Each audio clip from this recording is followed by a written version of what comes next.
the lab, he's always eager to get out on the water, where he says he'll soon be testing a fuel he's created from captured carbon. We are about to generate fuels for cars and ships and also trains and airplanes and rockets and so on. Our ship will use our new fuel in 6 months or so. The island nation is targeting net zero greenhouse gas emissions in the maritime industry by 2050, and Kazumi's on board to help make this happen.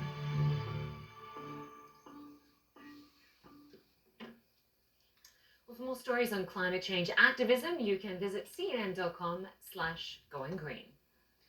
Well, hats off to Paris for making a cat the mascot of the 2024 Paris Olympic Games. Many cities chose animals at... That individual that was talking about created that machine that could take out the equivalency of greenhouse gases, 15 trees, just one of those smaller outfits. Well, my question is this: if what his apparition does actually work, how come you couldn't enlarge that like maybe 500 times and make something like the size of a house that would actually draw a great deal of those gases to be able to change them back over to H2O or whatever he was talking about there. He was talking about some portable units, which is fine, but once more, how much heat does that unit put out around that unit? And that's the areas that I feel like that a great deal of these inventors, you can call them geniuses if you want to, but most people invent stuff to pad their own pockets. But there are a few nonprofits out there that will do stuff for the reasoning of the benefit of the will of the people. But you got to make sure that whenever you're inventing these inventions, that they're not producing like 120, maybe 130, 140 degree temperatures that most of these smaller appliances does put out. Some of your big ones even more than that. That once more is contributing to the heat or the planet warming up. So I don't know what he's got going on there, but it sounded to me like that it could have been worthwhile of looking into. And school. Jabir Joshkir is the sole caretaker here.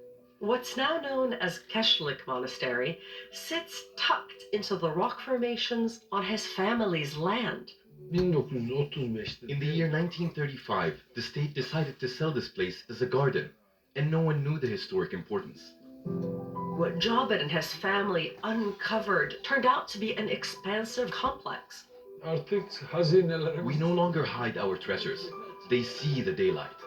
We have revealed them.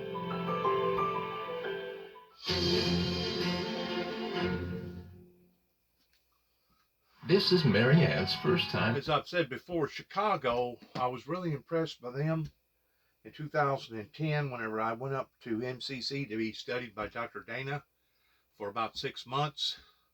I was in the federal prison system there, right outside of the John Hancock exchange services and the federal building, as well as Sears Tower, and down there by the Loop. And they would allow for us to go up onto about 30 stories and take a chill pill for about an hour. That would be like a reward for the pod if everybody responded and reacted okay. And while I was up there, I noticed so many different businesses would build little greenhouses on top of the buildings that would absorb a great deal of the heat coming from the sun. If football could solve the conflict, Infantino is hoping the sport's biggest tournament could act as a stimulus for peace. My plea to all of you is to think on a temporary ceasefire for 1 month for the duration of the World Cup, or at least the implementation of some humanitarian corridors or anything that could lead to the resumption of dialogue as a first step to peace.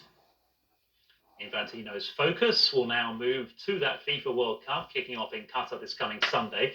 It's the first time the event's been hosted by a Middle Eastern nation. And it's been controversial from the moment it was announced back in 2010. Initially, criticism focused on how hot Qatar is and led to the tournament being moved to dates in November and December for the first time. More recently, Qatar's been under pressure from many of the competing nations to improve rights for migrant workers and even change laws banning homosexuality. By far the most outspoken opposition has come from Australia's players by way of a public video message. Addressing these issues is not easy, and we do not have all the answers. We stand with FIFPro, the Building and Woodworkers International, and the International Trade Union Confederation, seeking to embed reforms and establish a lasting legacy in Qatar. This must include establishing a migrant resource centre, effective remedy for those who have been denied their rights, and the decriminalisation of all same-sex relationships. Qatar's Supreme Committee for Delivery and Legacy recently told CNN that the 2022 World Cup will, quote, be an inclusive, safe tournament, and said everyone is welcome, regardless of race, background, religion, gender, orientation, or nationality. Earlier, we spoke to Jacob Whitehead, a writer with football website The Athletic. He's reached out to all the competing nations to see where they stand on these crucial issues. FIFA are kind of stuck in a position whereby they feel pressure from the Qatari side to say, well, we've got this World Cup now support us as we try and do that World Cup, versus kind of a vocal European side who is saying, why should we play here when these human rights abuses are going on? The lack of women's rights, what's happened to migrant workers, the criminalisation of homosexuality. And Qatar are now, and FIFA are now in this position where they feel a need to try and please both sides. That letter seems to be the inaction of that to try and settle down the competing nations. However, our research, where we contacted all of these associations again, showed that there's actually kind of quite deep anger from some of the competing nations about this letter. FIFA say they shouldn't moralise at the World Cup, and they sent them a moralising letter. I think you might be frustrated if you receive that. Yeah, there's all sorts of sort of competing motivations and maybe some hypocrisies involved as well. I don't know about you, but it feels to me like the tone has changed the closer we got to this World Cup. That, you know, this 12-year build-up, just unprecedented. And there was a massive PR push from Qatar some years ago, but almost the closer we... I don't know what country that they're talking about that's raising a red flag to homosexuality, but I can say this about any country that is raising a flag to that. It's no different than raising a flag to thou shalt not murder, thou shalt not steal.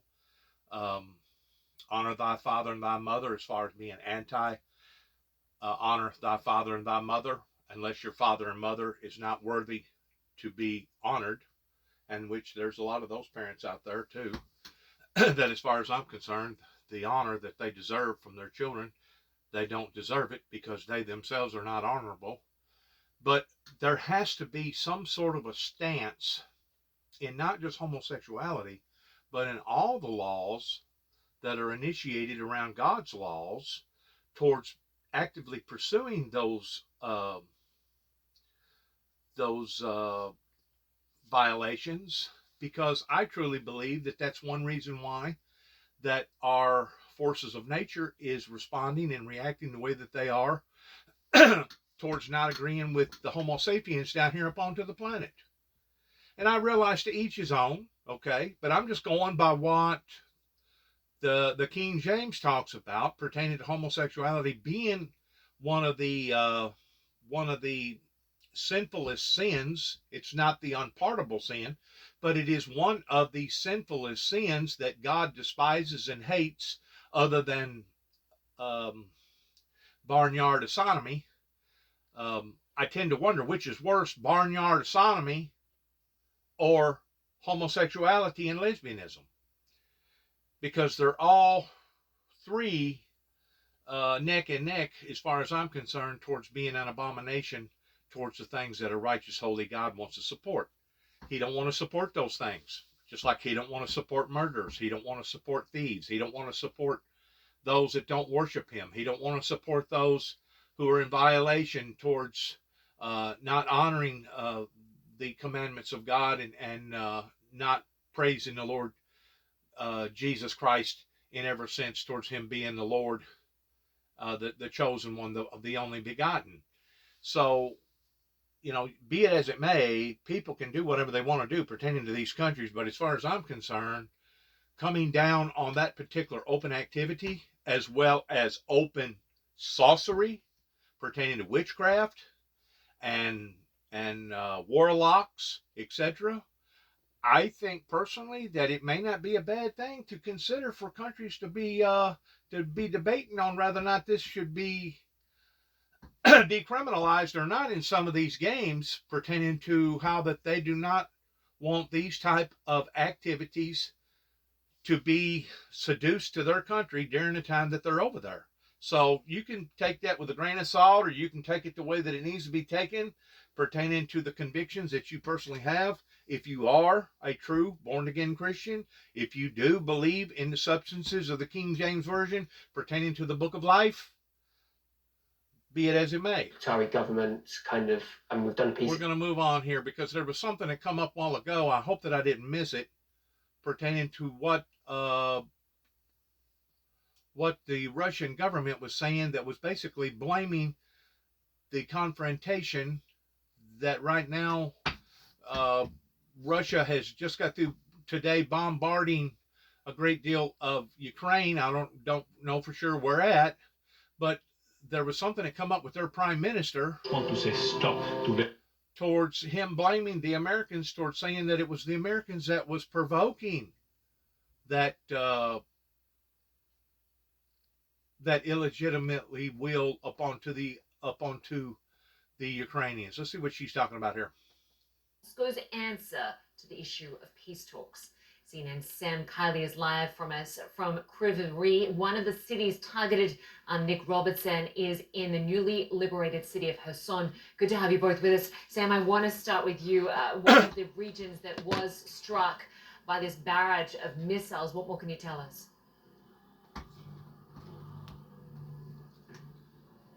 Well, Linda, the widespread campaign across this country, excuse me, is something close to what we saw, excuse me, back in October, when the infrastructure in the country was hit very, very hard with attacks against electrical power generating areas.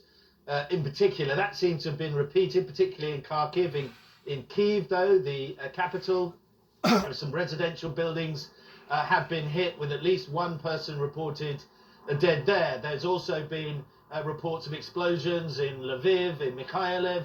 So from the far north of the country to the far south, and here in the middle of the country in K.J.V, we've also been... See, everybody was getting excited because they was leaving one particular city or one particular area like the war was fixing to end. And does this look like the war is fixing to end? Is one of considerable defiance, effectively, with the population largely ignoring the demands from their authorities that they take cover in shelters. But that advice has gone out from... This defiant belligerentness that's coming from the Russian government is coming from the Russian government.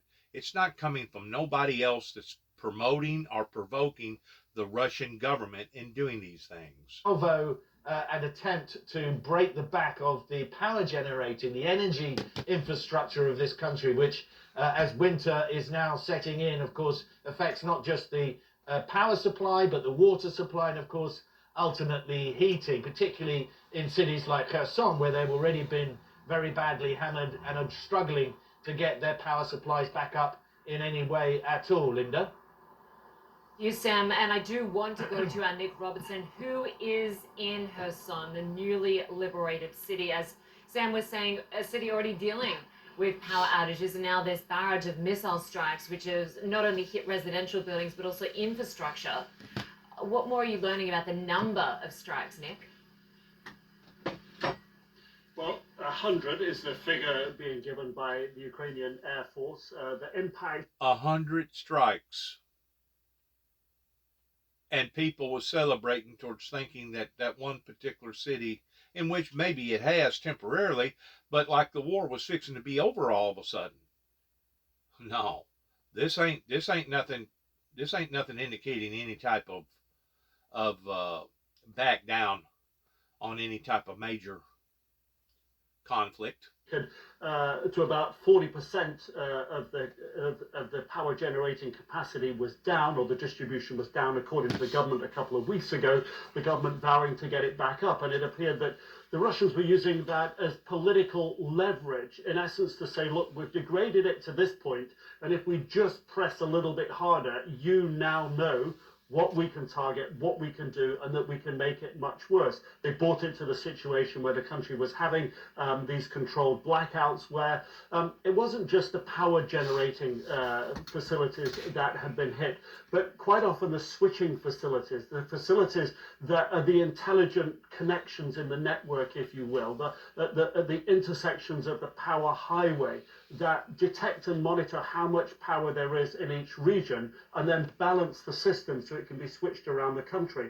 That's what's been taken out. So in many ways, government officials describe what they're doing at the moment is trying to switch the available power they have sort of on the back roads, if you will, around the country. That's exactly what they're doing. They're weaponizing this to the degree of using it for their own benefit, because they know winter is coming on, and they have harsh winters, even more so than America, probably more like Canada, pertaining to their being further to the North Pole than what we are from the equator. And because of it, he knows this, they know this, and they're going to make it triple hard on all those people over in that area towards trying to make all their grid electrical systems dysfunctional. That way, instead of having to kill them, they'll just basically freeze to death or starve to death. This is war. There's nothing glamorous about none of this that people look at in any form or fashion. You can play all the video games all you want. You can watch all the Hollywood movies coming out of California that you want. But this is real live war, where people's lives are totally ruined. But to think that the Russian diplomat was pointing the finger at America, it speaks volumes about how low life and how confused and perverted that those people's way of thinking are in trying to have the blame game go off on somebody else other than themselves. But once more, that's the propaganda that the Russians put out in trying to convince everybody that it was everybody else's fault but their own. They're liars, they're connivers, you can't trust them, they're not to be believable. And as far as I'm concerned, pertaining to the nuclear armament, I would not take that off the table, not one iota, pertaining to what Putin has recently said, that he was not going to engage in anything like that. Well, it's one thing to say, it's another thing to mean it, okay? What if the Ukrainians, along with 100 million man army, invaded Russia to the degree that they took over basically the heart of Russia? Would that attitude still be the same towards, I'm not going to use no nuclear weapons? Something to think about, isn't it? This is war. There's nothing glamorous about war. Alternate power lines. Russia has been very careful in particular in the way that it's... So the attack today is as much a political statement as it is a military strategic power infrastructure statement as well, and that will be how it's read in Kyiv. The reality is the government knows that it's got a very long way to go to repair the power grid. The destruction the Russians wrought here in Kherson today has been described as complete destruction of the power, because they were at the power station and they blew up the two 250-ton generators and shot up the other switching equipment. So this in Kherson won't be coming back online anytime soon. It's completely destroyed, effectively, officials say. Russia is hitting a weak point in the country's system that keeps the country operating, that keeps businesses running, that keeps the heating on. but it hasn't so far damaged the resolve. In fact, the opposite. Every time there are big barrages of strikes like this, people dip into their pockets here and give more money to the military to support them at the front line. Yeah, everyone in Ukraine wanting an end to this war. Nick Robertson for us in Kherson, Sam Kali in Kryvyi. Good to have you both with us. Thanks very much. Well, the war in Ukraine has cast a dark cloud over this year's G20 summit. Much of the discussion has been on how to end it. Ukrainian President Vladimir Zelensky says he has the path to peace in 10 steps, and he presented those steps earlier in a taped address. Those steps include food security and nuclear safety, as well as a peace treaty with Russia. He says the time to end the war is now. We will not allow Russia to wait it out, build up its forces, and then start a new series of terror and global destabilization. I am convinced now is the time when the Russian destructive war must and can be stopped. US President Joe Biden is trying to get member countries to speak with a united voice in condemning Russia's aggression, as opposed to the current fragmented approach. The president of Indonesia, which is hosting the summit in Bali, says a prolonged war will have implications for years to come. If the war does not end, it will be difficult for the world to move forward. If the war does not end, it will be difficult for us to take responsibility for the future of current generation and future generations. Well, for its part, Russia blames the West for the war in Ukraine. At the G20 earlier, Foreign Minister Sergei Lavrov defended Moscow's actions. The more often they talk about unprovoked aggression, the more everybody is convinced that this aggression was provoked by them. And it is not an aggression, but an operation to defend the legitimate interests of Russian security, because it is on Russian because of threats on the Russian borders, and to defend the Russian population of Donbass. Lavrov also claims NATO and the European Union have been participants in what he calls a hybrid war in Ukraine by training troops and helping with intelligence and targeting. MJ Lee is standing by at the G20 summit in Bali. Good to have you with us, MJ. So this is day one of this G20 summit. What exactly does President Biden hope to gain from this summit? Yeah, you know, as President Biden and his fellow foreign leaders kicked off the G20 summit, there's no question that there wasn't a single issue that loomed larger over the summit than the ongoing war in Ukraine, both just in terms of the destruction within Ukraine, but also the global economic and humanitarian impact that the war has had throughout the year. And I can tell you that senior U.S. officials heading into today, they had said that most G20 members condemned the war in Ukraine. There was sort of a recognition there that there are a handful of countries, G20 members, that haven't always sort of fully and openly condemned this war. We are, of course, talking about countries like China, like India, Saudi Arabia, and even the host countries to some extent, Indonesia. So all of this has sort of been a complicating dynamic, but most G20 leaders and member countries did ultimately end up signing a declaration condemning the war. And obviously this was significant for President Biden, given that the U.S.'s overarching goal coming to this G20 summit was really to sort of elevate the collective and global voice condemning this ongoing war.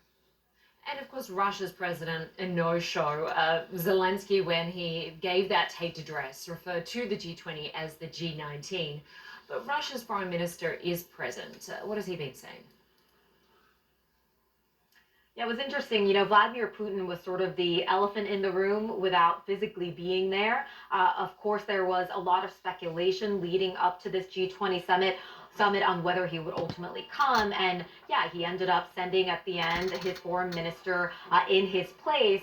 And even until, you know, yesterday, some U.S. officials were being asked questions by reporters about the possibility of Putin maybe joining the summit virtually.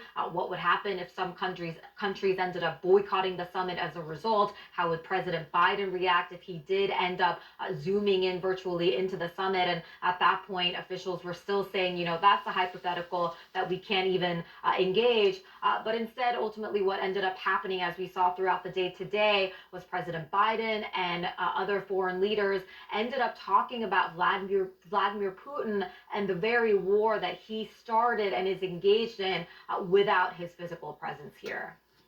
Right, MJ. And the reason why is because he is a pariah. He's being looked upon now as being the same as a known terrorist group, regardless whether it's the Taliban or the Jihad or whoever, whatever. He knows that he has violated every ethnic, military standard rule that has ever been put into the playbook pertaining to how that he's genociding innocent men, women, and children. And there will be a price on this man's head for the rest of his life, no matter where he goes or who he embarks upon.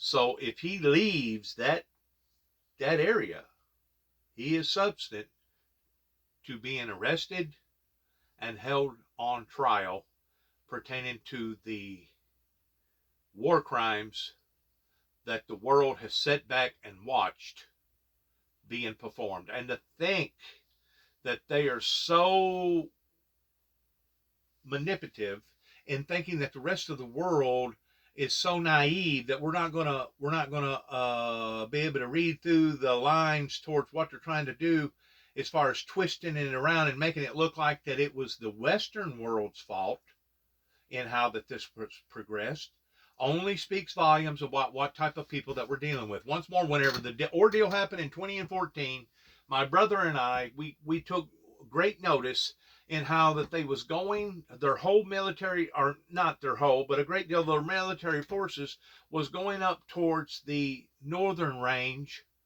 up towards the North Pole, way, way above Alaska.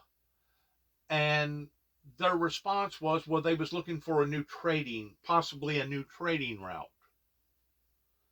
Now, this was in 2015, whenever they took notice of all that activity going on up there, give or take probably about, I'm going to say 2,000 miles above Russia and above, basically up towards the North Pole.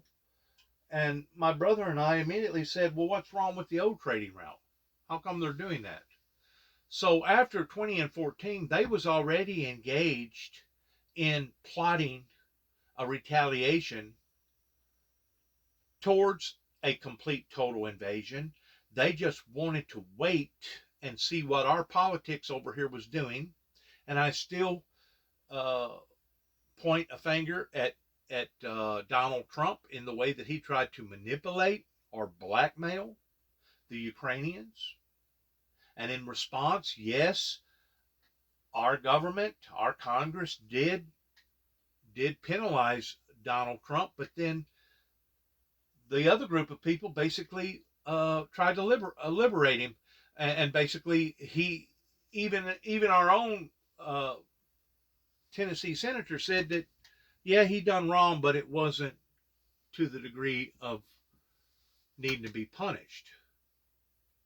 Well, whenever you're giving out these type of signals, what do you think how that other people are going to be receiving them, especially people like the Russian government? They receive those signals such as, well, they must not think too much of the Ukrainian people towards the agreements that they made. If somebody like Donald J. Trump was trying to blackmail them, and basically they didn't really punish Donald J. Trump because he was still president up until the election. So in reality, I guess looking at it from a stupidity point of view, in an indirect way, maybe the Western world did have something to do with opening up a brand new avenue or a possibility that we wasn't going to defend the Ukrainian people on the level that now we are defending them, and maybe we could have maybe our Congress and our government was putting out incorrect signals in just exactly how much the Ukrainian government pertaining to their democracy meant to us. As far as that, I don't know what other else that they can try to point their finger at, because they'd already done come up with this deadly explosion in Istanbul during a meeting with Recep Tayyip Erdogan on the sidelines of the G20 summit Tuesday. It comes after Turkey confirmed that it hosted a meeting between the heads of Russian and US intelligence. Ankara says the meeting covered threats against international security, including the use of nuclear weapons. Well, as the Biden administration announces a slew of new military aid for Ukraine, the US is also looking at tweaking a powerful American. In trying to say that it's the Western world's fault, by them saying that they feel like that they had gotten cheated over the original agreements that basically started to play or come into development after Ronald Reagan's administration accusing the government of Russia in being nothing more than an evil empire. They didn't get shortchanged. We didn't agree that NATO was not going to take a part in various countries around there. And as far as them getting shortchanged monetarily, I think McDonald's and Walmart and everybody else was fulfilling their obligations to that country up until February, whenever the first missile pertaining to the invasion.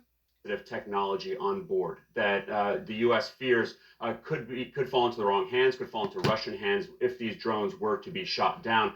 That technology likely centers around the imaging and intelligence gathering capabilities, the sensors on board that drone.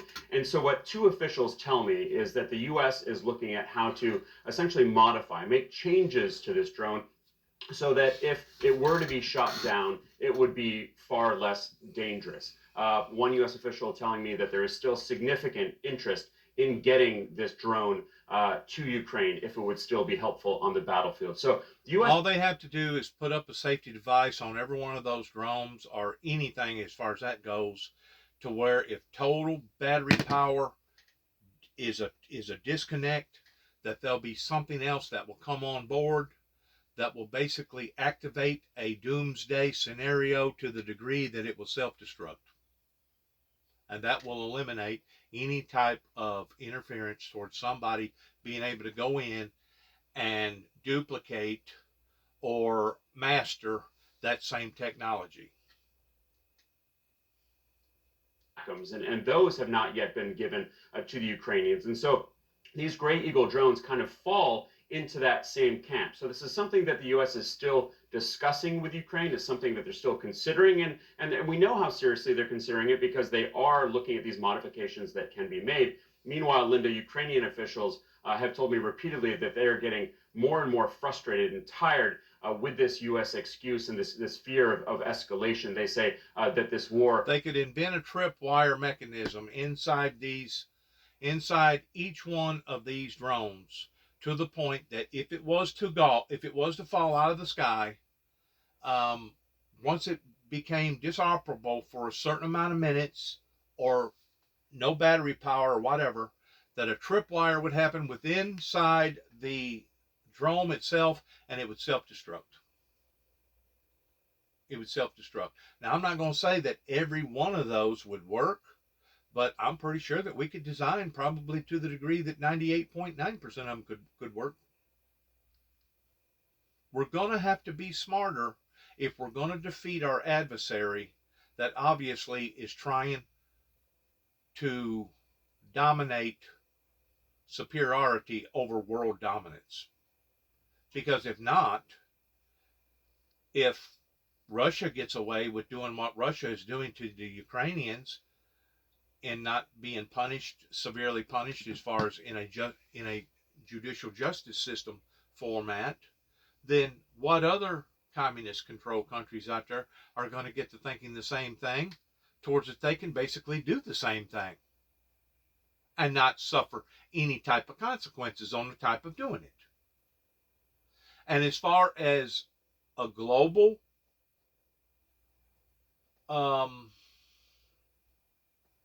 instability that they was talking about a while ago by the Asians, you may as well get ready for this, because this war could not have happened to humanity at a worser time towards trying to struggle and get over the pandemic.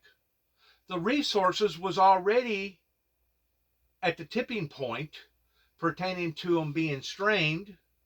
And whenever you got all these factories and all these different people that basically stayed at home for a couple of years, you're going to have price hikes, and you're going to have supply line shortages that are going to be worldwide.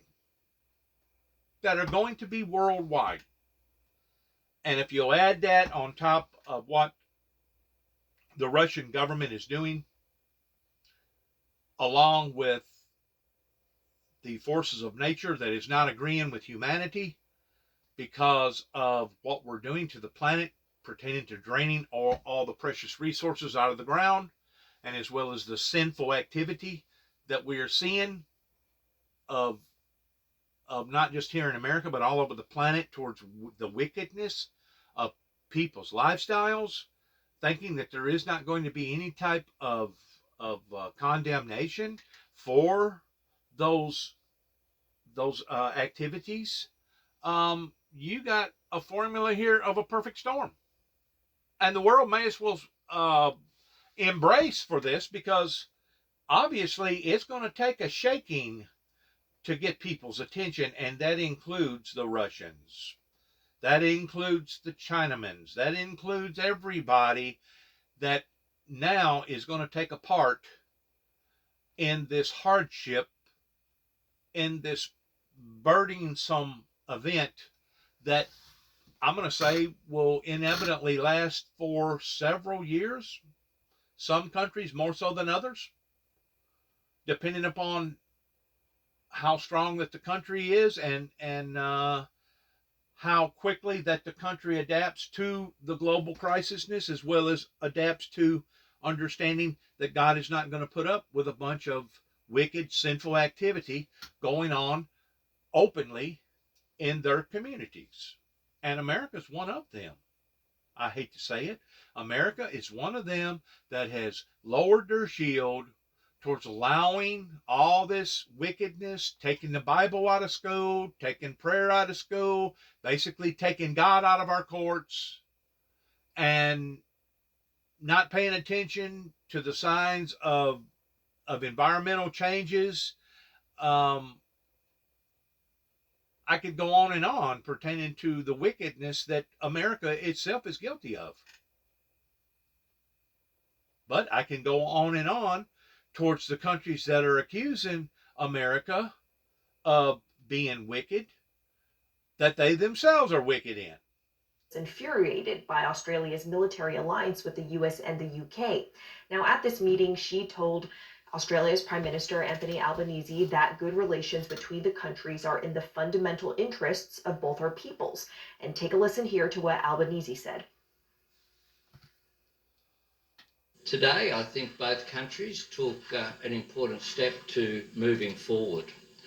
There are many steps, of course, that we are yet to take, and I have said consistently since before. We don't want to hear what people think. We want to hear what people know. Disagree where we must and act in the national interest. In the conversation with Xi, Albanese said he brought up trade issues, human rights, and critically the detention of Australian citizens in China, including journalist Ceng Lei and writer Yang Hengjun. But it's not just China-Australia relations that have been frosty in recent years. It's also China's relations with other U.S. allies. Like the United States, their positions on China have hardened. They increasingly see the country as a competitor. And Selena, Mr. Xi also met with the French and South Korean leaders. What more can you tell us about those meetings? Yeah, Linda. So she's meeting with French President Emmanuel Macron. In that meeting, she advocated for a ceasefire, peace talks, and a stop to the war in Ukraine. The readout from the French side was slightly different. They said both of them reaffirmed their position on preventing the use of nuclear weapons. Then, in Xi's meeting with South Korea's president asked Xi for a more active and constructive role on North Korea. But Linda, similar to the Biden-Xi meeting, the outcomes of all these in-person talks is not any breakthroughs. We're talking about fundamental disagreements between these countries, but this is really about reopening those lines of communication, like we saw with the Biden-Xi meeting, and stopping these relationships from getting worse, Linda. All right, Selena Wang for us in Beijing. Thanks very much. Well, it may not be smooth sailing for Mr. Xi when he returns to China. The country's just reported its highest number of coronavirus cases in well over a year. The nationwide surge, coupled with the government's strict zero-COVID policy, is pushing residents and local authorities to the brink. In the manufacturing city of Guangzhou, people are taking to the streets to vent their frustration after weeks of crackdown. CNN's Christy Lustat reports. Angry residents are taking to the streets in the lockdown Haizhu district of Guangzhou. Images circulating widely on Chinese social media show residents under lockdown in Haizhu defying local orders. Some are seen breaking through roadway barriers that were meant to confine them at home. And in one video, a woman's voice is heard in the background saying, quote, "They are revolting." Now, CNN has been able to geolocate these images to the Haizhu district of Guangzhou, but we cannot independently confirm them. On Tuesday, local officials confirmed that large parts of the district are still under lockdown, with the area's deputy head, Su Mingqing, saying this, quote, "We have also realized many of our shortcomings." Guangzhou is a major economic hub that's home to 19 million people, has become the epicenter of a nationwide COVID-19 outbreak. On Monday, Guangzhou reported record COVID-19 infections along with other major cities, including Beijing. And even though the case numbers are very low compared to global standards, China has been holding tight to its zero COVID policy, a policy of mass testing, lockdowns, and border controls, which has disrupted both lives and livelihoods. The protests in Guangzhou come weeks after video emerged of a rare protest in the Tibetan capital of Lhasa over China's tough pandemic rules, and that brazen protest in Beijing that directly attacked China's zero COVID policy. One banner read in part, quote, "No to lockdown, yes to freedom." And despite the rising public discontent, China is sticking with zero COVID. To Beijing, the policy is necessary to save lives and to protect China's medical systems. But as we're seeing once again play out in Guangzhou, many simply have had enough as anger and desperation continue to rise in zero COVID China. Christy Lustout, CNN, Hong Kong. We're now to new developments in Israel and the Palestinian territories. Israel says a Palestinian attacker killed at least 3 Israelis and... So because you just got through seeing what's going on over there, in Asia, do you not think that that's in and of itself is going to create imbalances pertaining to supply line issues? Sure it will. Absolutely. Whenever you have people that's still on lockdown, you have people that's still not creating the same products that they was creating, yeah, you're going to have shortages. Yeah, you're going to see price increases. You may as well get ready for it. Netanyahu won a decisive majority in Israel's election. Hadis joins us now live from Jerusalem with all the developments. Good to have you with us, Hadis. So let's start first with Israel saying that it won't cooperate with an FBI investigation into the death of an iconic Palestinian American journalist. Yeah, so I mean, we first heard about this yesterday when Israeli media began to report that Israeli officials have been contacted by American officials saying that they may need to hand over, or they may want materials handed over in relation to a Department of Justice FBI investigation into Shireen Abu Akleh's death. Now, while it's not unusual for the FBI to investigate Americans killed abroad, and Shireen Abu Akleh was an American citizen, this would be highly unusual because it would likely mean that the FBI would want to investigate a foreign ally's military activity because Shireen Abu Akleh died while covering that military raid in Jenin in May. Now, the defense minister, Benny Gantz, called it a mistake, essentially confirming these reports in a tweet late last night. And then just in the last hour or so, the outgoing Prime Minister, Yair Lapid, said in a statement that the IDF soldiers will not be investigated by the FBI or any foreign entity, he said, however friendly. He said they would not abandon, he said, Israeli soldiers to foreign investigations, and that their strong protest has been conveyed to the Americans at the appropriate levels. Meanwhile, the Palestinian Authority Ministry of Foreign Affairs have welcomed the investigation, although they said that it is coming too late. The Americans, for their part, actually, the Department of Justice has declined to comment. So all of this confirmation that we're receiving is essentially coming from the Israelis. But if this investigation does continue, it would be the second American investigation into Shireen Abu Akleh's killing, because the U.S. State Department conducted their own investigation that included a forensic examination of the bullet that and they said while they could not come to a certain conclusion because of the damage done to the bullet, they did come to the conclusion that it was likely an Israeli soldier who fired that fatal shot. This is the same conclusion that media investigations, including CNN-owned investigation, have come to. And months after the incident, the Israeli military, after conducting its own investigation, also came to the same conclusion, saying that it was most likely an Israeli soldier who fired the fatal shot, but said it was unintentional, that they didn't realize that Shireen was a member of the media. Now, as for Shireen's family, they have long been calling for this investigation. They say they want accountability and say they welcome the news of an FBI probe. Linda. All right, we'll leave it there. Hadis Gold for us in Jerusalem. Thank you. Still to come on Connect the World, only days after the 2022 midterm elections, Donald Trump is ready to start the 2024 election cycle. A preview of his big announcement coming up, plus a stunning story exclusive to CNN. Proof that senior police officers knew what was happening inside a classroom as they waited outside during a terrible mass shooting. That right there just absolutely irks me, to think that police officers was willing to basically set that thing out. It would be like, it would be on the same incidences if you was a paid fireman and you know for a fact that there was a fire inside the building because you could see the smoke,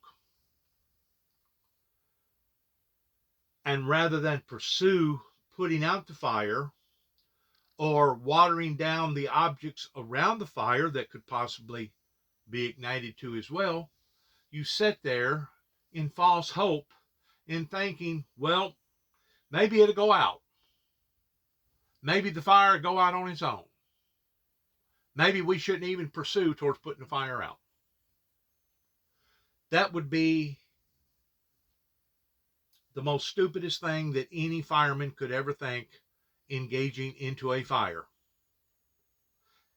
The same way with those police officers in that school that heard that rapid fire going off.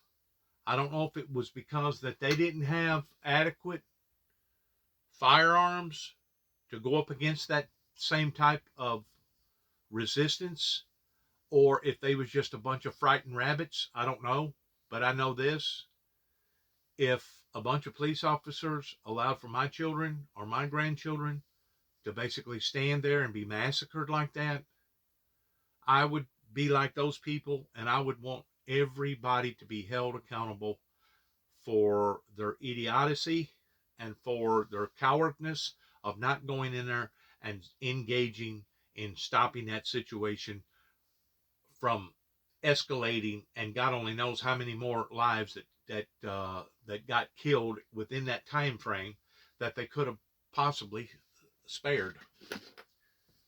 It's actually a very, very shameful mockery to that law enforcement over there in that Texas area, to think that they would have done something like that. And like I said, to me, it would be in comparison towards if you called the firemen out to a fire and all of a sudden they come to it, and rather than engaging into the fire toward trying to put the fire out, they basically sat idly by and looked at one another and said to themselves, well, hopefully it may dwindle down eventually. Hopefully it may not escalate any worse than what it already is. Wow. As I put in some of my material, you can't fix stupid. You really can't. And these people that engaged in that situation should not be held in those positions any further. Republican rivals, including Florida Governor Ron DeSantis. CNN's Christian Holmes is in West Palm Beach, Florida, covering the Trump announcement for us. Good to see you, Christian, there for us. So certainly we are expected to hear from Donald Trump at 9 p.m. Eastern tonight, where he is expected to announce his run for presidency, for the president. But he is on the back foot, given the poor showing in the midterms. How is this announcement going to be received?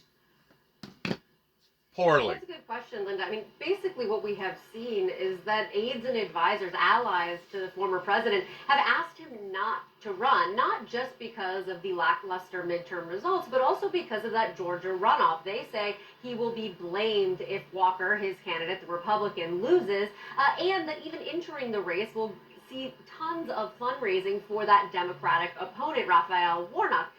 Despite all of that, Donald Trump is still, we are told by aides and advisors, expected to announce that third presidential run. Now, something that we have seen across the board, even from once allies, has been a number of Republicans shifting away from Donald Trump, saying that it is time to move on from the former president. This is just motivating the president more based on what we are told by those around him. He is talking about how this is similar to 2015 when he launched that presidential run. And of course, as we know, in 2016, he was ushered into the White House. Now, I have spoken to a number of allies who are concerned that he doesn't have the same magnetism that he had back in 2015 and 2016, and that all of this focus on election denialism will actually hurt him, particularly after we saw that really fizzled out on Tuesday during those elections. And just quickly, I disagree. I think he's going to have more of a national stance now. Tomorrow night on CNN. That's what I think. That's just my opinion. The Republicans? Towards certain groups, towards certain people. Better candidates. He's also kind of talking about himself. There will be a split in the decision of various people that will no longer want to have any type of dealings with Donald J. Trump on a local level. I don't know on a Republican level pertaining to other major candidates that's Republicans and running for or supporting that party. He may have damaged that in a sense, but your wackos, your crazies, oh yeah, if it done anything, it helped to advance their ideology towards Donald J. Trump, because they look at Donald J. Trump as Donald J. Trump is going to be their savior, their liberator, that he's going to turn all this around by doing the things that he's doing. And I really can't believe that our judicial system, that's now made a mockery out of itself by not inducing some sort of an arrest upon to prior president Donald J. Trump, because he did not go to the court proceedings that he was, or the not court proceedings, but the arraignment deal that he was ordered to go to. He basically violated that. That was a slap in the face of the judicial system. But I just can't believe that somebody like him is so manipulative that he is now going to try to stand under the same umbrella towards presidential immunity in running for president, the way that I understand it, that will basically be hands off, automatically hands off. You can't touch me. I am the prior president, and I am a running president, and you cannot arrest me or have any type of dealings in that criminal arena. And if the judicial system don't act within the time frame that they should act in, I'm going to say the odds of them actually going after Donald J. Trump on a criminal crime is like going to be slim to none. Slim to none as far as charging him with the insurrection that he masterminded and come very, very close of achieving, and would have had if he would have had his act together a little bit better. And who's to say that what might not be what he's plotting? That he'll have basically access to the big mic, and because he'll have access to the big mic, he'll be able to organize even more so with his extreme left-wing followers. You know what this is all about, pertaining to that school stuff. That, like I said, it's absolutely a disgrace to think that they sat around and idly waited for that length of time. But he's got some sort of a plan in doing something even bigger than what he's already done, I believe. That's what I believe. And if our judicial system sets back and allows for that to happen, you know who's going to get the blame? It ain't just going to be Donald Trump, but it's going to be the judicial system that allowed for it to occur. It's going to be the FBI. It's going to be the U.S. Marshals. It's going to be anybody associated with the head honchos up in Washington, D.C. that's in charge of those departments. Because they did not fulfill their obligations that they should have fulfilled in the window of opportunity between Donald J. Trump not coming to the arraignment versus him actually throwing his hat in the arena. You're wondering how come that he don't wait till December the 5th or 3rd or whatever that they keep talking about? That's probably why. That's probably why, and he knows that. He knows that once he throws that hat into that arena once more, you got certain immunity deals going on. Nobody has pardoned Donald J. Trump for his actions. And it would actually take somebody like Joe Biden to pardon Donald J. Trump. Well, do you think that Joe Biden is going to pardon Donald J. Trump after himself knowing the things that had occurred? Do you really think he's going to pardon that president? I don't think so.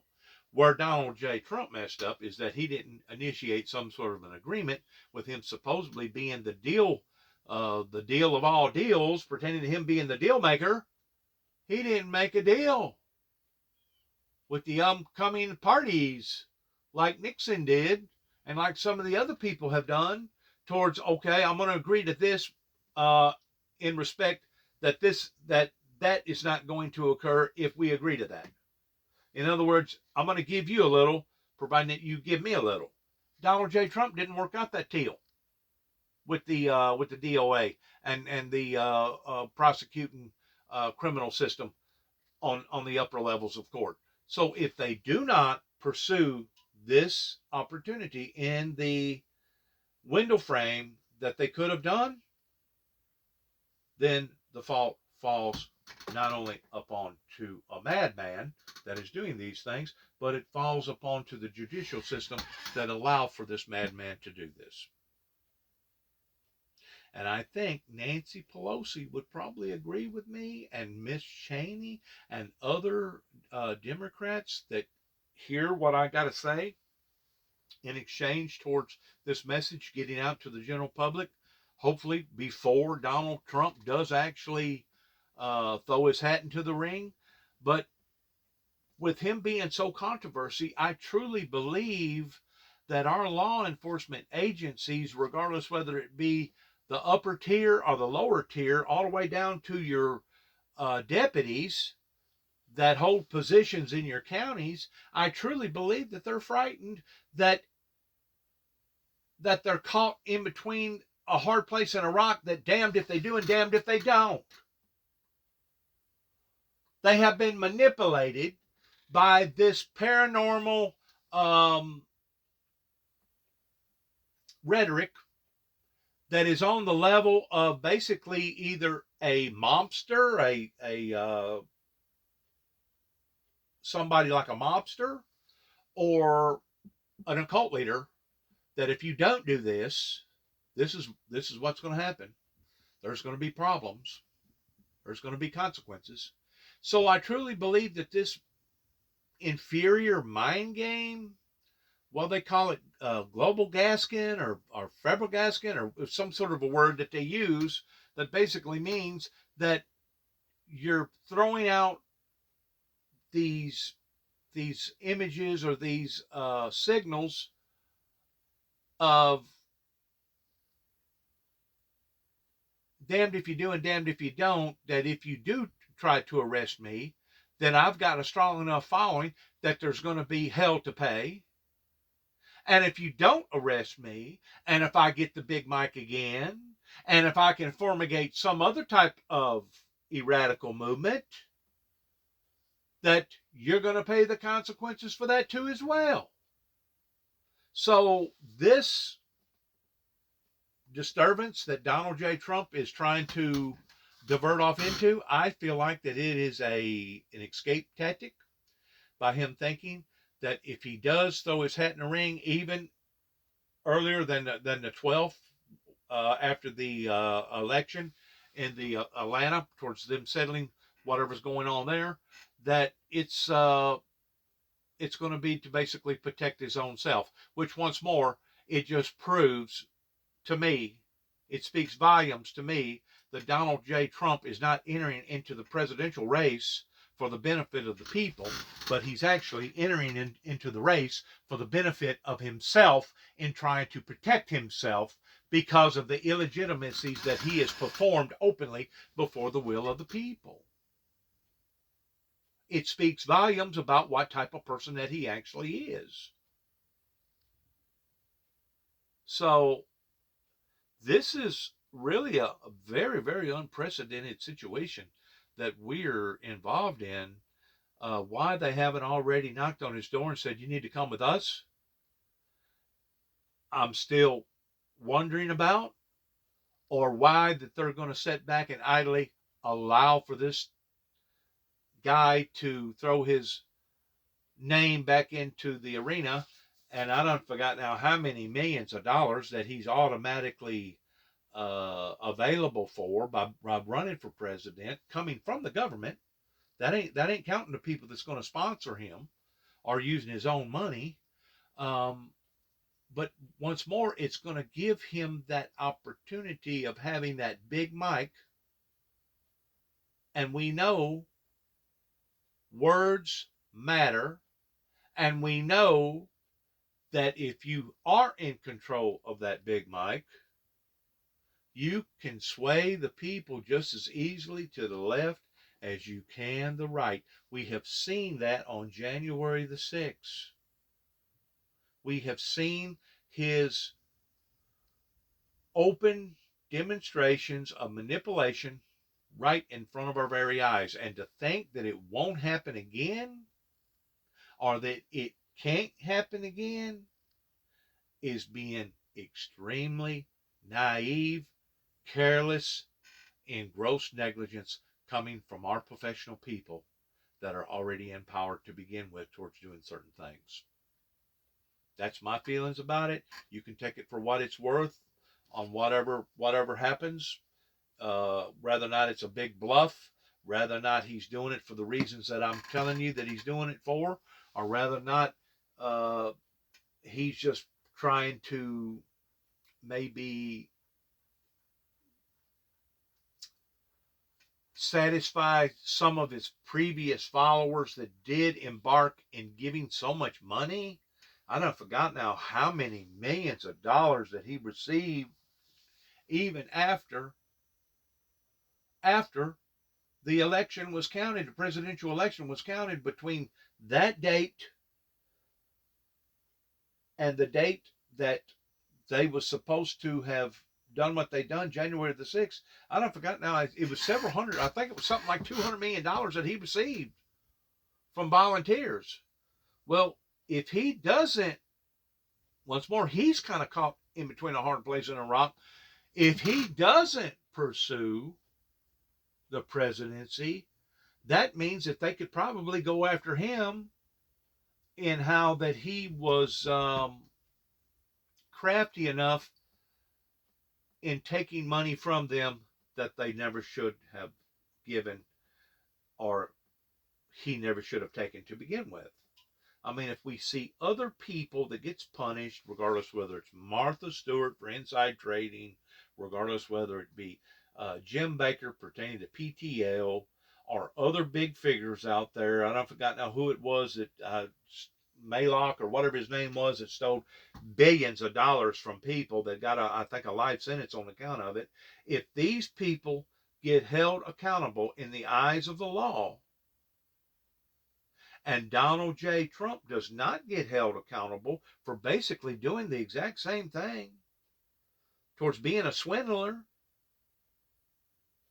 then I wonder about the whole system to begin with.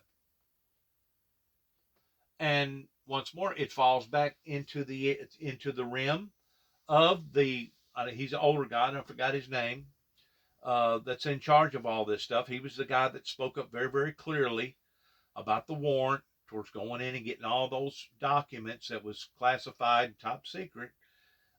He once more said that justice would be served and nobody was above the law, and et cetera, et cetera. And even Nancy Pelosi said that nobody was against the law. So if something doesn't occur between now and whenever Donald J. Trump makes this announcement,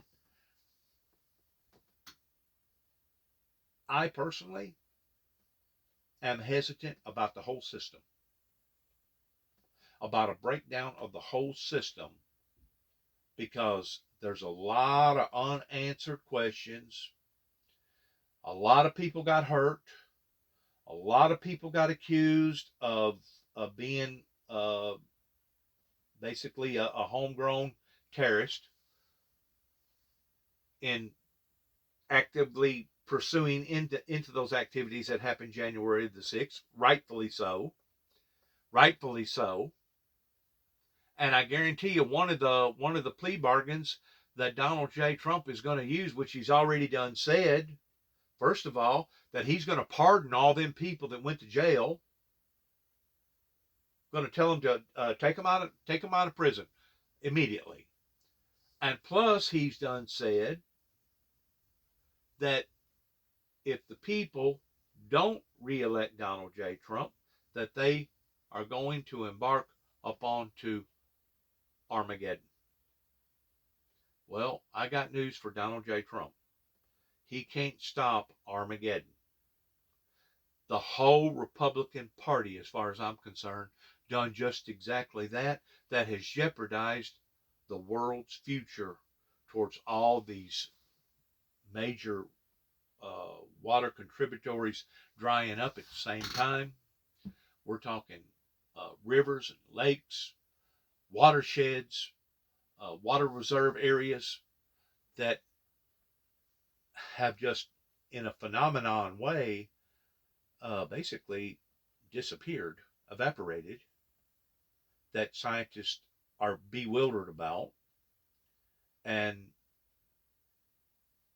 if cultures of people, regardless of what country that they're in, cannot feed themselves, cannot bathe themselves, cannot take care of themselves, you're going to see a global chaotic event that will be none like any other global event that has ever hit the planet. And I know that's saying a lot, because a lot of hardship fell upon to a lot of people's lives during World War II and World War I. A lot of people went through hardships over other types of wars that America's been involved in. But the analogy that I'm looking at, forecasting down the road, that as of right now, we got over 700 water systems that is diminished or depleted from their natural level. And in some areas, like the Colorado River, it's like 175 feet or 1,000 feet or something like that. It's an astronomical amount of feet that the river has went down since 1983, since we really started noticing the depletion of all these major waterways. So where's all the water going?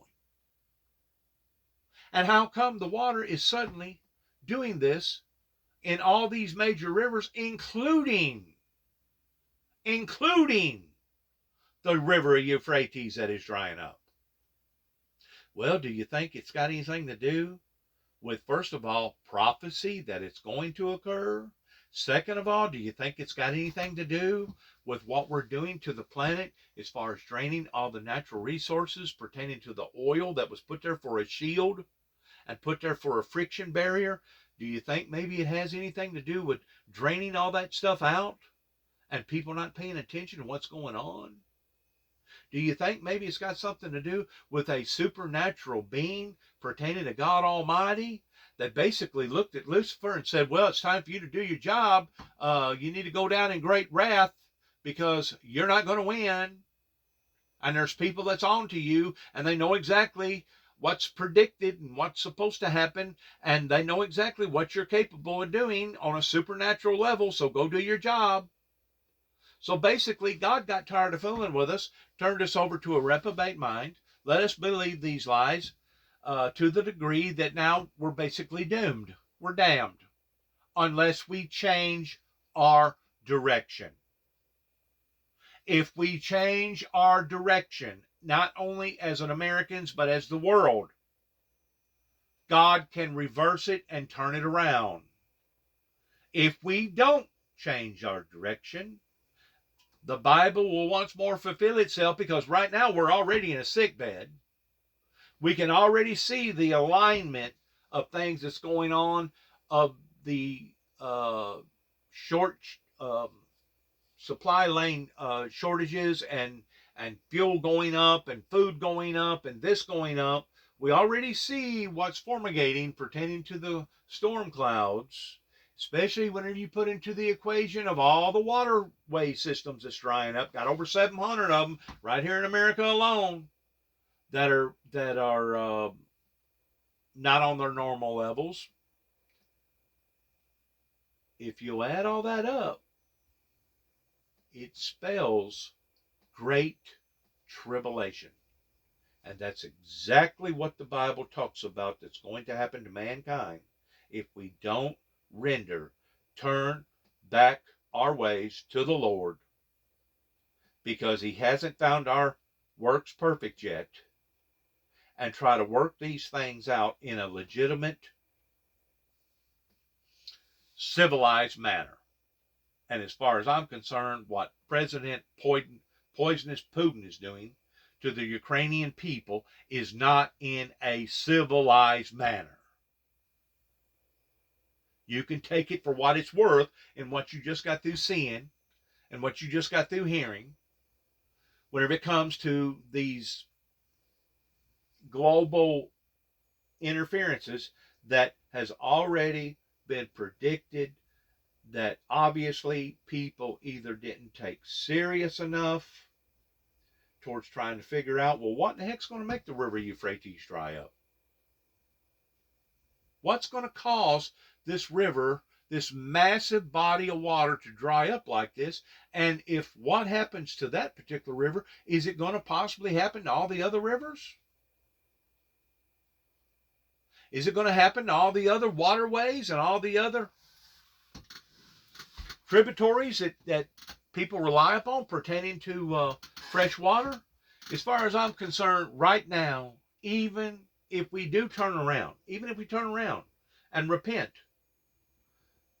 we should be working on massive amounts of machinery that, the way that I understand it, Israel and the Saudi Arabias have already developed towards being able to take salt water and convert it over into drinking water. We should be devoting millions, if not billions of dollars worth of interest in that type of technology, in building these facilities humongously big, of these type of problems that have now suddenly, all of a sudden, merged in people's sin. We should also be engaged in other activities, just like that guy that was talking about that little portable unit and taking carbon dioxide out of the atmosphere. That's equivalency to something like 15 trees. We should be doing that. We should be concentrating on the levels of heat that's coming from all these gizmos and gadgets that obviously produce this artificial heat. Anything above 98.6 degrees is considered artificial heat.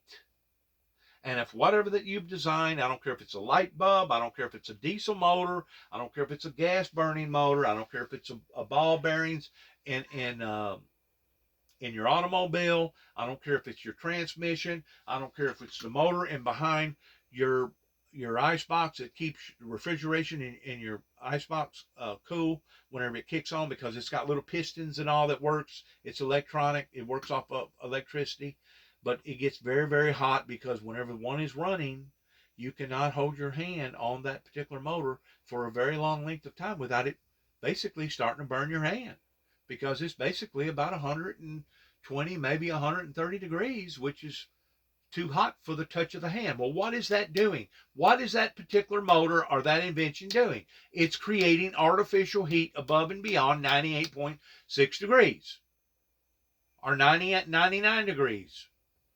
We should be concentrating on all these inventions that produce all this type of heat and saying, you know what, it's time to reevaluate these inventions. It's time to reform these inventions.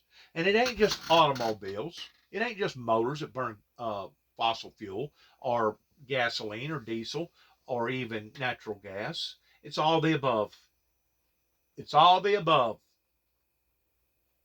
Look at the carbon dioxide that these jets and these airplanes put out, and look at the heat that those motors produce. That's once more contributing to the ozone layer being broken down. We have an ozone layer right now that is turning into nothing in comparison to what it used to be, I guess, back before World War II, in how deep and how plentiful that it was. And all this is doing, as we're doing this, it is allowing for that much more heat to come down from the sun. It is causing that much more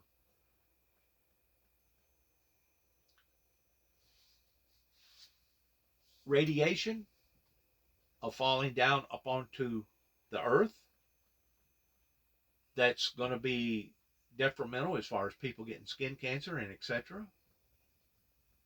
And of course, whenever the heat shield or the greenhouse is basically destroyed, in which that's basically the area that we're in right now, if the sun was to ever produce a sun flare big enough to be directed towards planet Earth, because we no longer have that heat shield, that outer layer of heat shield, or that greenhouse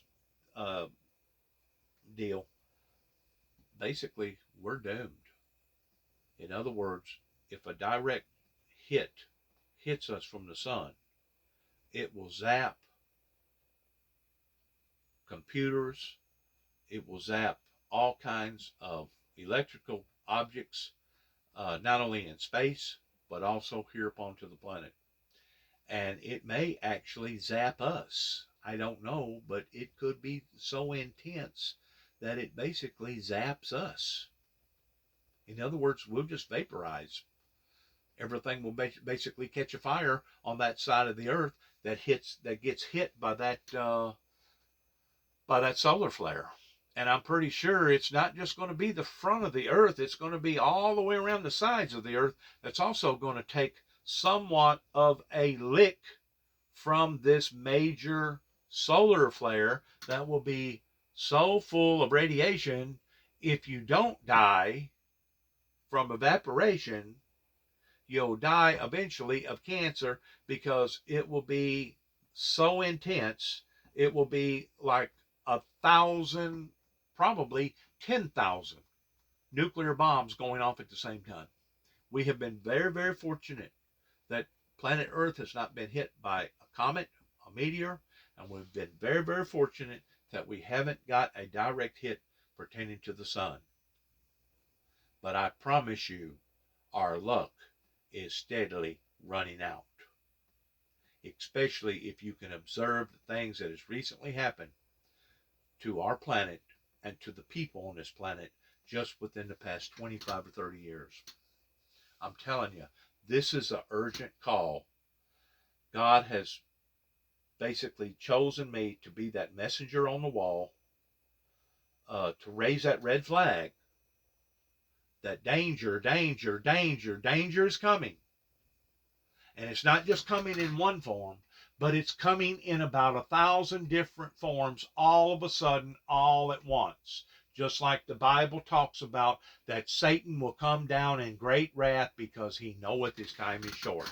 This supernatural entity that is not as powerful as God, but has trillions of times more power than what the human race will ever have, including adding all our atomic and nuclear bombs together. But this supernatural force is basically going to play havoc upon to the society according to the Bible. So you have to look at that from a supernatural perspective, that in and of itself, of what's happening from the outside of the earth penetrating into the earth that we're walking on, is obviously coming from an adversary, which is Satan. Unless you're a Satan worshiper. Now, if you're a Satan worshiper, you probably glorify him because of the catastrophes that are hitting and will hit the planet Earth. Which, once more, these was the very people that wanted to falsely accuse me of me being a Satan worshiper, me being an antichrist, me being a monster. Well, we see now who the monsters really are. It's not the chosen, godly, fearing people that have been preaching the name of the Lord Jesus Christ for 30 plus years. These people have come into an existence as imposters.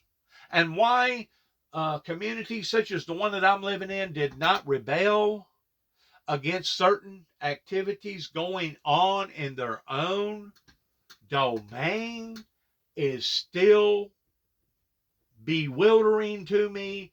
That actually speaks volumes about the so-called pre-existing so-called churches that claim to be so-called churches that did not raise a red flag to that. All these witches and warlocks teaching all these people a paranormal behavior, fooling around with Ouija boards and all the above, human sacrifices. We're going back in time. We're taking one step forward and two backwards pertaining to what the Bible talks about, that in the last days towards pagan worshipers and pagan sacrifices. We're basically going backwards to the Dark Ages, way before Jesus ever even come into an existence. And of course, what does the Bible talk about that God will do with that type of activity? He will punish it. How can he punish it? He can basically open up the doors to Satan and say, sick 'em. We have bitten the hand that was feeding us in adequate rains, adequate sunshine, adequate protection, adequate this, adequate that. We have allowed these things now to fester, kind of like a boil or a sore on your body. And now it's right now at the brink of opening up. I read a report. I don't know how true it is. They're saying that it's unprecedented in what's happening right now. That the ground over in Yellowstone National Park has recently risen, if I'm not mistaken, an astronomical amount. And it said that it's averaging something like almost 2 inches a year or something like that. but the ground is steadily going up because we can measure these things pertaining to GPS and satellite. And plus, I'm pretty sure that they've got all kind of monitor equipment, seismograph monitor equipment, measuring every little thing out there with probably lasers and sonar and everything else that you could think of.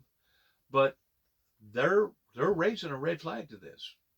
Scientists is raising a red flag. The geographic people, or whatever you call them, that's in charge of all that stuff, is raising a very, very strong red flag to that, because if that volcano was to actually erupt, in which they claim it's like 4,000 years backlog in comparison to where it should be as far as overdue, but if that was to ever erupt, that would be catastrophic to the degree that a large proportion of life here in America, and probably in Canada too as well, would cease to exist. In addition to draining the resources and making it that much harder on everybody else. So put that in the same perspective towards what poisonous Putin is doing right now, towards not only affecting the people's lives directly with the Ukrainians, but also affecting people's lives in an indirect way pertaining to the global society.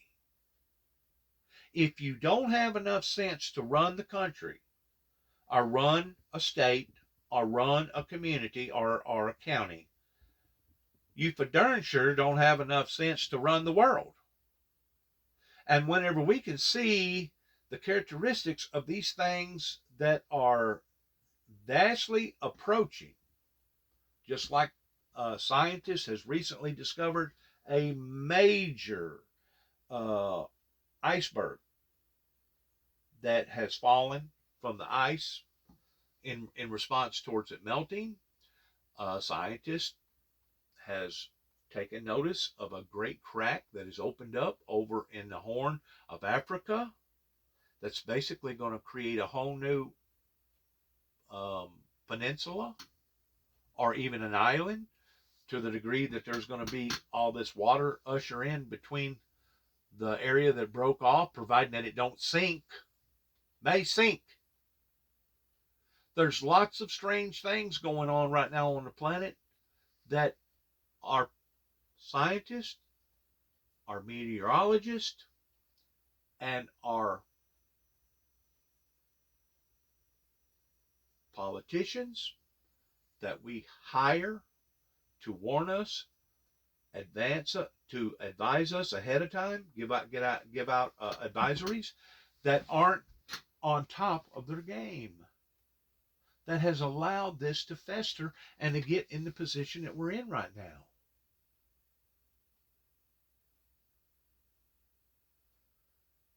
It's gotten absolutely scary, especially if one living wherever that they're living, it don't matter if it's South America, Honduras, Colombia, Mexico,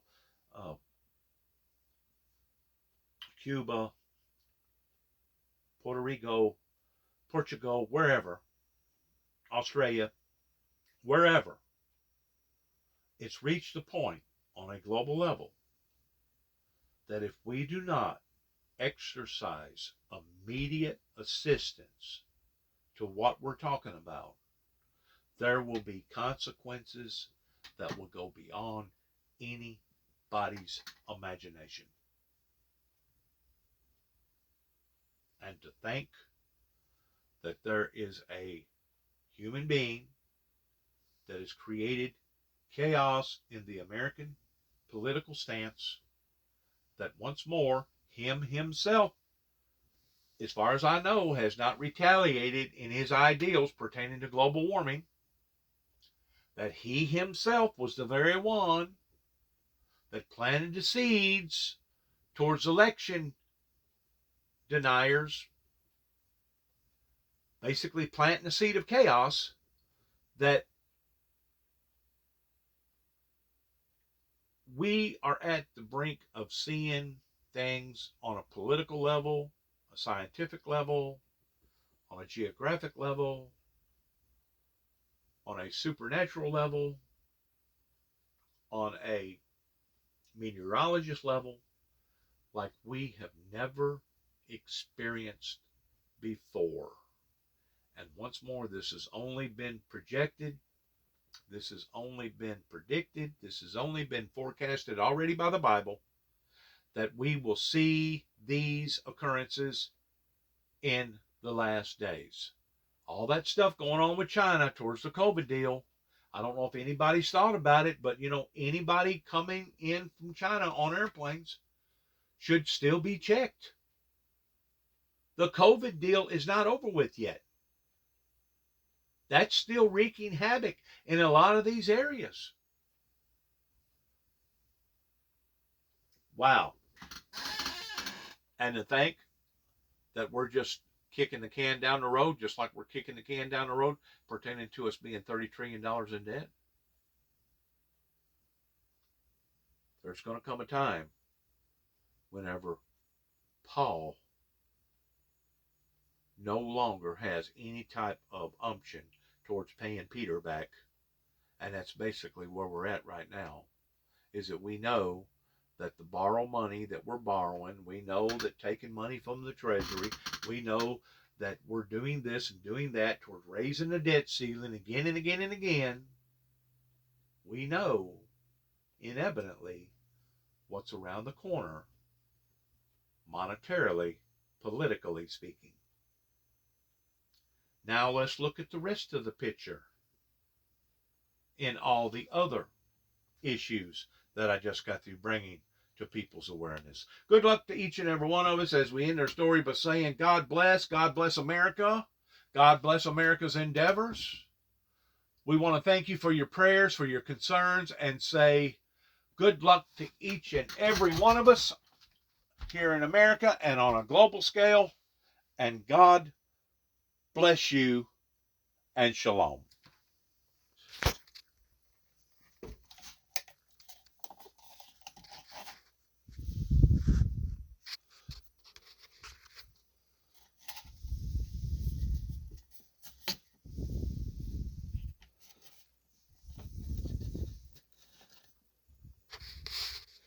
Freedom.